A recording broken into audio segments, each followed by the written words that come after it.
Hello guys, എൻ്റെ പുതിയൊരു വീഡിയോയിലേക്ക് എല്ലാവർക്കും സ്വാഗതം. ഇന്ന് ഞാനിവിടെ പ്രസൻറ്റ് ചെയ്യുന്നത് ഏഴിലം പാല എന്ന് പറയുന്ന അല്ലെങ്കിൽ യക്ഷിപ്പാല എന്ന് പറയുന്ന ഒരു വൃക്ഷത്തെയാണ്. ഇത് സാധാരണ എല്ലാവർക്കും ഒരു പേടി ഉളവാക്കുന്ന വൃക്ഷമാണ്. സാധാരണ വെള്ളിയാഴ്ചയും ചൊവ്വാഴ്ചയും നമ്മുടെ പൂർവികർ പറഞ്ഞതനുസരിച്ച് ഇതിൻ്റെ 7 അയലത്തൂടെ പോകത്തില്ലെന്ന് എനിക്കറിയാം. കാരണം ഞങ്ങളുടെ വീട്ടിലും എനിക്ക് അതിനുള്ള ശാസനം കിട്ടിയിട്ടുണ്ട്. കാരണം ഇതിൻ്റെ സൈഡിൽ കൂടെ പോകരുത്, യക്ഷി മാന്തും പറിക്കുമെന്നൊക്കെ. അത് കാരണം ഞാനും ഇതിൻ്റെ സൈഡിൽ കൂടെ മാക്സിമം പോകാറില്ല. പക്ഷേ ഇതിൻ്റെ എല്ലാ കള്ളത്തരങ്ങളും ഇനി ഞാൻ പൊളിക്കും. കാരണം എന്നാന്ന് വെച്ചാൽ, ഇനി അതിൻ്റെ പോസിറ്റീവ് സൈഡിലേക്ക് വരാം. ഇതിനെ നിത്യഹരിത വനങ്ങളിൽ കാണപ്പെടുന്ന ഒരു വൃക്ഷമാണ് ഇത്. ഇതിന് പേര് വരാൻ കാര്യം എന്താണെന്ന് വെച്ചാൽ, ഇതിൻ്റെ ഇലകൾ 7 ഉള്ളതുകൊണ്ടാണ്. എണ്ണിക്കാണും എന്ന് വിശ്വസിക്കുന്നു. അതുപോലെ തന്നെ ഇത് വൃശ്ചിക മാസത്തിലാണ് കോമൺ ആയിട്ട് പൂക്കുന്നത്. പിന്നെ ഇതിൻ്റെ പരാഗണം വിത്തിട്ടാൽ അപൂർവമായിട്ട് മാത്രമേ ഇത് ഉണ്ടാകത്തുള്ളൂ. ഇതിൻ്റെ പരാഗണം കാറ്റുവഴിയാണ്.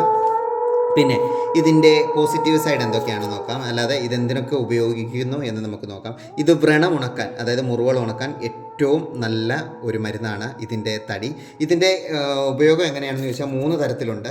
ഒന്ന് മരപ്പട്ട, പൂവ്, കറ എന്നീ ക്രമത്തിലാണ് ഇത് ഉപയോഗിക്കുന്നത്. ഇതിൻ്റെ വ്രണം ഉണക്കാനായിട്ട് ഇതിൻ്റെ മരപ്പട്ട ഉപയോഗിക്കുന്നു. അതുപോലെ തന്നെ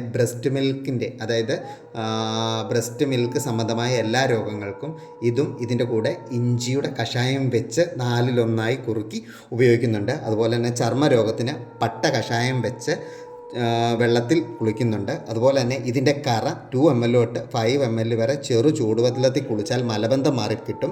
അതോടൊപ്പം തന്നെ കഫം, പിത്തം, ശ്വാസകോശ രോഗം മാറാൻ ഇത് ഉപയോഗിക്കുന്നു. കുഷ്ഠം മാറാനായിട്ടും ഇത് ഉപയോഗിക്കുന്നുണ്ട്. പിന്നെ പണ്ട് തൊട്ട് പറയുന്നൊരു കാര്യമാണ്, കന്യാകുമാരിയിലെ ഏഴിലം പാല വെട്ടരുത്, അതിനകത്ത് ഗന്ധർവന്മാർ കൂടിയിട്ടുണ്ടെന്ന്, അല്ലെങ്കിൽ യക്ഷിശാപം ഉണ്ടാകുന്നു. ചുമ്മാതാ, കോപ്പാണ്.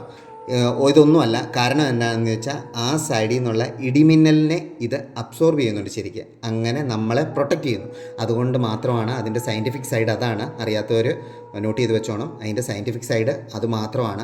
പിന്നെ ഇവിടുത്തെ ലക്ഷിയും ഗന്ധർവനും ഒക്കെ അങ്ങ് ചാടി മറിഞ്ഞ് നടക്കുകയെന്ന് പറയുന്നത് ചുമ്മാതാണ്.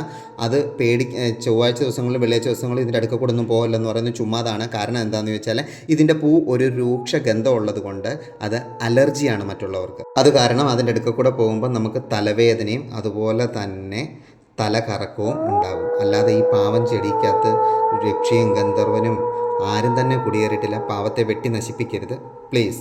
അതുപോലെ തന്നെ പിന്നൊരു നെഗറ്റീവ് ഇമ്പാക്റ്റ് എന്താണെന്ന് വെച്ചാൽ, ഇത് മനുഷ്യനെ പോലെ തന്നെയാണ്.